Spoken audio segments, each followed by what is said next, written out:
If you've locked your ING card and need to unlock it, follow these simple steps to regain access. This guide will help you through the process efficiently.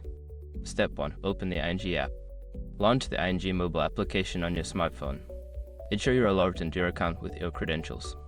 Step 2. Navigate to card settings. Once you are in the app, locate the menu or settings icon. Tap on it and find the section labeled Card Management or Card Settings. Step 3. Select your card. In the Card Management section, you will see a list of your cards. Choose the card that you want to unlock by tapping on it. Step 4. Unlock the card. After selecting your card, look for the option that says Unlock Card or similar. Tap on this option and confirm your choice when prompted. Step 5. Confirmation. Once you have unlocked your card, you should receive a confirmation message within the app. Check that your card status is now active and ready for use. Now you can use your ING card again without any issues.